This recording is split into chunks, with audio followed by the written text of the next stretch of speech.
back to room 237, and at the time of this recording, it is still Halloween, so I hope you all had a good, happy, safe Halloween. By the time it's uploaded, and by the time you see it, it's probably well after Halloween, but so normally I like to do anthologies for the month of October, but I've been so deep into the Italian marathon that I really got backed up. So, like my previous video, I decided to do something a little different that kind of blends the two. Do these 2 episodes of the HBO series Masters of Horror. So my last video was Dario Argento's Jennifer, the first of his 2 episodes. And for this video, I'll be doing his second, Pelts, which was episode 6 of season 2. And right off the bat, I think this one was a little bit better. It had more elements of later Argento. It definitely felt like a later Argento than the first one did, which was interesting. So this was in 2006. As I said, it was season 2. It's based on a short story by F. Paul Wilson and stars Meatloaf, which is excellent. Not only do I like his music, but I always enjoy seeing him in films, whether it be Fight Club or Tenacious D. And also John Saxon, who's been in a number of Italian horror films, apart from being known for Nightmare on Elm Street and Black Christmas. He was also in The Girl Who Knew Too Much. He was in Tenebrae, which was Argento. He was also in Cannibal Apocalypse. He's been in a number of films. Unfortunately, he passed away, I think it was this year. Could be wrong on that, but I always love seeing John Saxon. It aired December 1st of 2006, and this one definitely has more of a Tales from the Crypt type feel to it than Jennifer, because this one has the sort of a comeuppance type story, tale of morality. Now, of course, Argento has gone on to say that this is not a political film, even though it is considered sort of a satire of the fur industry. Each one of the kills is almost kind of like a retribution type kill on someone, similar to a certain stage in the fur process, like the killing and skinning process, which is kind of interesting. Now, he says it's not a tale of morality. He says it's not a political film. You can see how people will think that. If it's not political, it's at least a satire, I think, on the fur industry, which is very different because Argento's not really known for imploring political themes into his films. And even though it's not a tale of morality, according to him, it does feel like a Tales from the Crypt type of morality tale. Someone or some people getting what they deserve with the kind of twisted irony or poetic justice involved throughout the story. And as I said earlier, it does have more elements of later Argento, which there's a lot of CGI in this. And even though this one is way, way bloodier and gorier than Jennifer in a very big way, all practical effects, which I wanted to get who did the effects, but I know it was Howard Berger in Jennifer. Doesn't really say who does it in this one, but the music is once again by done by Claudio Simonetti of Goblin, who's done all of Argento's biggest and most famous films, except for his most earliest ones. All of his best scores are ones done by Simonetti. He did do Jennifer, and I like the score for this one more, especially when people are entranced by the Pelts. I know that sounds funny, but similar to how Jennifer was kind of like a siren type character, this one revolves around these raccoon pelts really people being infatuated with it upon sight, and then as they, touch and stroke the pelts, it drives them to committing these horrendous acts of homicide or suicide. But, they become entranced and, think it's the most beautiful pelt that they've ever seen. So that one had even a bit more of like a siren and desire than a Jennifer did. But back to what I was saying about the CGI. The CGI is very obvious. It's very dated. You could definitely tell it's low budget CGI. I mean, this was in 2006. But each effect where it's obvious, you can it's just like, why did they even do that? Because I mean, there's much bigger effects that are practical in this, and some of the biggest instances is one of the deaths involves eyes, nose, and mouth being sewn shut. That's some of the biggest CGI. I mean, really up close of the face, the needle, the thread, and like all the puncture marks are all CGI. And then even the finale with Meatloaf, having his bit, the CGI of just the knife going through the flesh, it's not on his hand, I'm just doing this, is CGI, and you can see as the blood and the cut becomes more and more apparent, it looks like very obvious CGI. It does look like crap. It does look dated. But, and like I said, there's bigger effects that are done practically. And I think these would have been very simple effects to do practically. So I'm not really sure why they went with the CGI route. But of course, some of his later films were known or are known for having really bad CGI.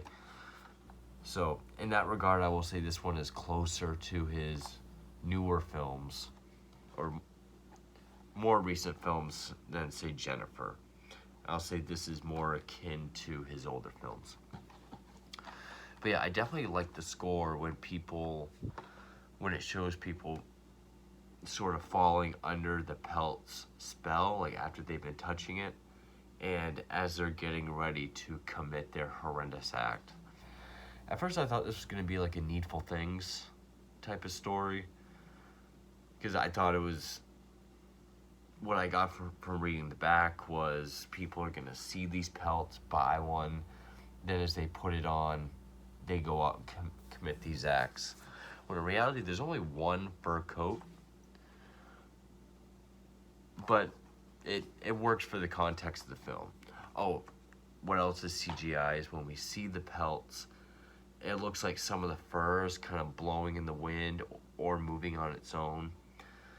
That, I guess I could understand being CGI, kind of giving it this almost supernatural look. I'd say that works. But some of the blood and gore effects being done with CGI, I don't understand why they did them. They look like the easiest effects in the film. And by going CGI, it looks the most unbelievable and the worst.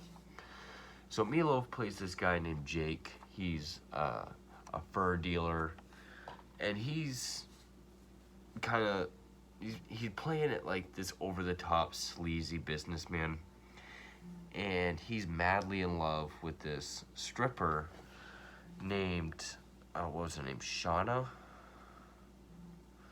I think it was something like that.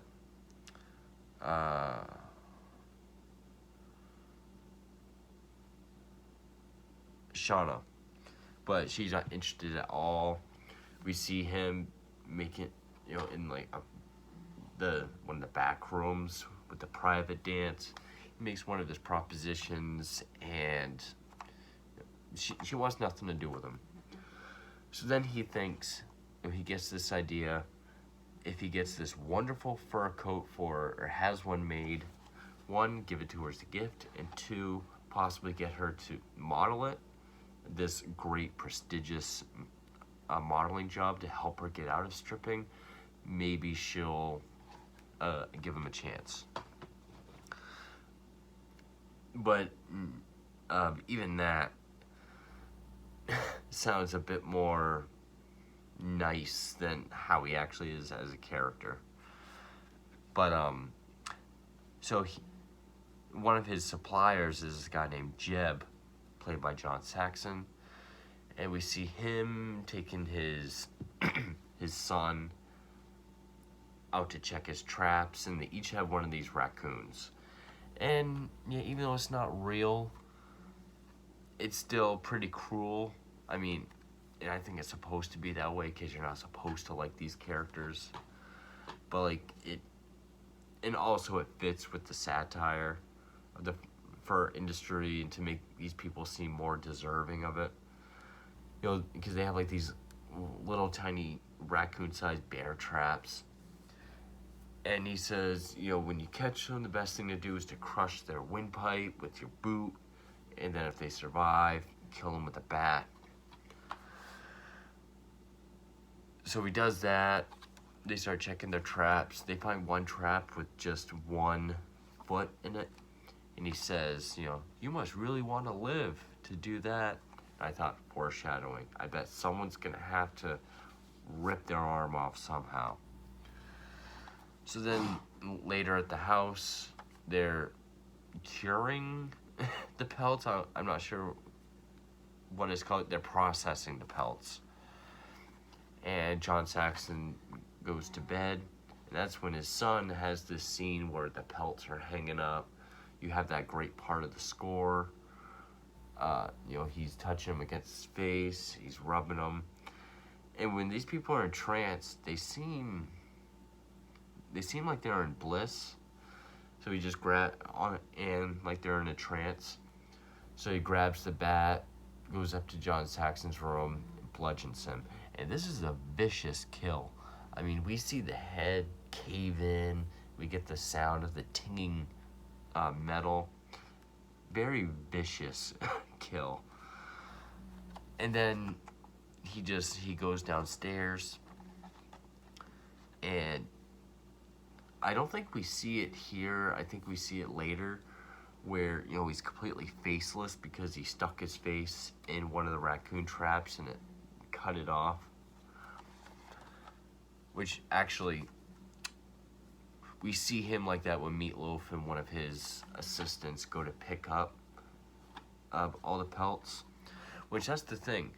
All the deaths, we see the aftermath first, and then we get the flashback. I thought that was kind of an interesting way to show the deaths. And of course, Meatloaf, he sees these pelts and he thinks they're the most beautiful thing he's ever seen. He thinks, the whole thing with Shauna's in the bag. He's got this. So he brings all the pelts back to his shop. He has his employees start to put it together. He goes to see Shauna and says, I'm making you a fur coat, and I can get you to model, if I can get you to model it for me at this one place. I think it's called like Sirio or something. It's supposed to be this super prestigious modeling gig. So she starts to give in a little and show that she's interested. But I think the first of the deaths, as far as once he gets the pelts, is because he's got 3 women sewing it together, and then he's got his assistant. She decided to pull an all-nighter, and when they find her, her eyes, nose, and mouth are sewn shut, and she's suffocated. And when it shows her, when it cuts back and shows the scene, that's where there's all that CGI. I mean, every time the needle goes through, it even, like, doesn't always line up. Like, it looks like it moves around, like poor animation. And yeah, the puncture marks, the needle itself, the black thread, it's all CGI, and it's very unconvincing. Yeah, it starts with the nose, then her eyes, and then her mouth, and then it shows how she kind of suffocates. But when they find her, there is some decent makeup of the threads all over her, and also on her eyelids looking done up, which is a pretty intense death. I mean, imagine sewing everything shut and then just suffocating. And actually, no, the first death after Meatloaf gets the pelts is there's this one other guy who's working for him. Meatloaf even gets mad at how he's cutting the pelts, and so his death is that he takes the scissors later on when he's by himself, and he like first he makes like an incision, then he just starts cutting deep into his own flesh and then pulling his intestines out through there. It's pretty gnarly looking. It's not entirely convincing, but I give it props because, no pun intended, because it is all practical. I mean, it does look like he's like really pulling on all this skin. Makes the skin look very loose. I mean, he's a heavier set guy, so I guess it's believable entirely. But you know, how he's pulling his intestines out, and he's just. But also, it seems like people can't really feel any pain at first. Like initially, it looks like they have no pain, but then once it really starts getting gnarly, that's when they start. Or at least later on, like in the finale, it seems that way. This guy seems to be in pain throughout, but it was him, then it was the seamstress that suffocated, and then eventually it's finished. He brings it to Shauna. She loves it, of course, and Meatloaf plays it off like there's other girls that he wants to audition. Well, actually, before that, he realizes in order to make more pelts, or in order to make more coats, we need more pelts. So he wants to find out where Jeb had been trapping these raccoons. So he goes back to Jeb's house and he finds this map. And as he's looking out for where he set all these traps, he comes across this shack where there's this elderly witchy type lady known as a Mother Mater, which all their traps are on her private land. And we do see her in the beginning when Jeb and his son are collecting the raccoons. So Meatloaf goes to talk to her, and she says how the raccoons have taken on some sort of guardianship of the ruins around and on the land. Like, we even see there's some ruins with like raccoon claw marks and stuff on it.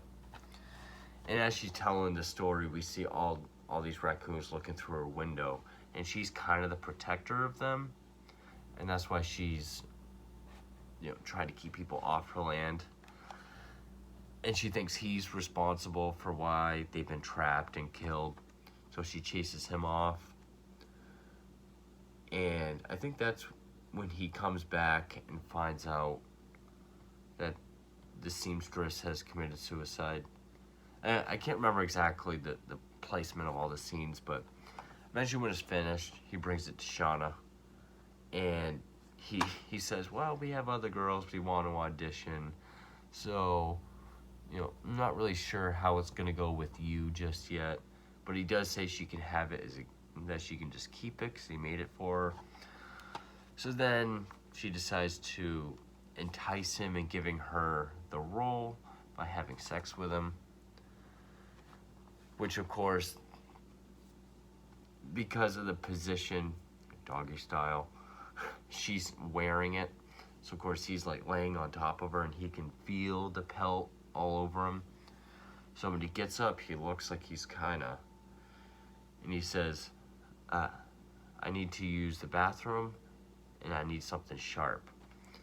And this is when we get the finale. I mean, the biggest effect, the biggest, death scene, even though it's not quite the death scene yet, but it leads up to it. So Meatloaf's in the bathroom and he has this knife and he starts cutting like across his abdomen and then here and here. And of course, more CGI with the blade just cutting through the flesh. Just like the red line and how it kind of shows it splitting is CGI. Again, not very convincing. I don't know why it had to be CGI. But then he grabs a hold of it and he just starts pulling it up. And it is so gnarly looking. Because like while he's cutting, he seems blank and kind of fine. But then when he starts pulling on it, that's when he's in pain. And I mean, we get all these like stringy like wetness, and it looks awesome. And just the sounds, it's pretty gross. Very effective. And so then he's stumbling around and he's like, I made it for you. And of course he's nothing but meat. It looks like he has like a meat tank top. And like I said, each of the deaths, I mean, so we have the trap cutting the face off, or the killing with the bat. We have, the guy skinning himself. We have the woman essentially sewing her skin together. Then we have him just skinning himself. And so now he's chasing Shauna through her apartment building. They're like, I made it for you. And there's this like old elevator with like the gate. And he falls through the elevator door into her elevator. And he's got a hold of her leg. And she's trying to reach out, and the elevator shuts on her hand, and actually like squeezes it. And I'm not quite sure if that's how those elevator doors work, but and she just pulls her hand and just because it's stuck in the elevator door. So when she pulls, it just severs her hand. So John Saxon did foreshadow with being caught in a trap and having to sever her hand. But she dies. I think she's kicking at Meatloaf. I don't know if eventually she kills him somehow like that, or if he just bleeds out. But then we see the police have shown up, and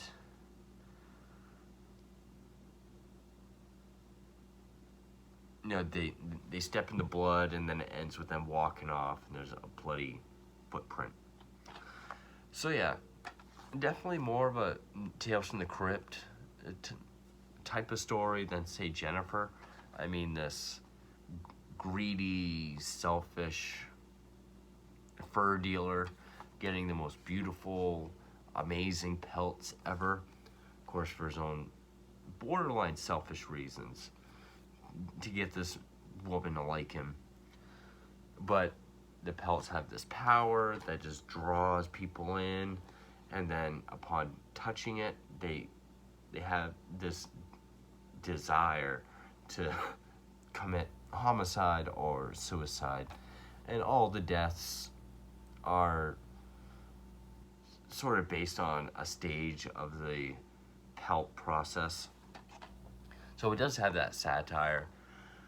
Argento did go on to say it's not a political film, it's not a tale of morality, but so if it's not political, it's certainly a satire, but it does have that morality type feel to it that Tales from the Crypt is known for. And the effects, when they're practical, they are just gory and gnarly. A lot more than Jennifer. And I mean, I would definitely say the most Argento and interesting death would have been the one that suffocates by sewing her nose and mouth shut. But, the guy disemboweling himself, the John Saxon's death, is very vicious with the bat. And then Meatloaf scene skinning himself is just outrageous. But yeah, there's the CGI that's god awful and dated, unconvincing, which again is used for the most simplest of effects. The score, not really too much to say other than the pieces when it shows people being put under the spell of the Pelts, which I really enjoyed. I really liked that part of that piece of the score. Very reminiscent of, the Goblin music that has some vocals to it, kind of like the Phenomena theme, but a little bit softer than that. So yeah, I actually enjoyed this more than Jennifer. I thought all the acting was pretty solid, especially from Meatloaf and of course John Saxon. Also, you're not supposed to be rooting for these characters, which makes their deaths and comeuppance more satisfying. I mean, I know in some movies if you don't like the characters, their deaths don't really mean anything, but with this sort of moral spin on it, it's more of a satisfying death since these are such unlikable characters.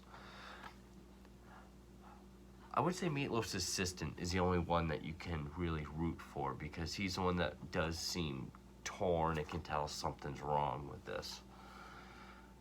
But so yeah, maybe eventually I'll delve more into a Masters of Horror, more episodes. Maybe next October or something. I'll start collecting these and do more of those. But for this Halloween, since I'm still doing Italian films, I want to at least do the 2 Italian ones that I own, the 2 Argento ones. And I like Jennifer. I thought it was decent, but Pelts definitely had the more Tales from the Crypt feel to it. And I'd say I like this one more, even though I think I had more faults with this one as well. But anyway, so that is Dario Argento's second Masters of Horror episode. And even though by the time you're seeing this, it's past Halloween, still Halloween at the time of this recording, so I hope you all had or have a good, fun, safe Halloween, and thank you for watching.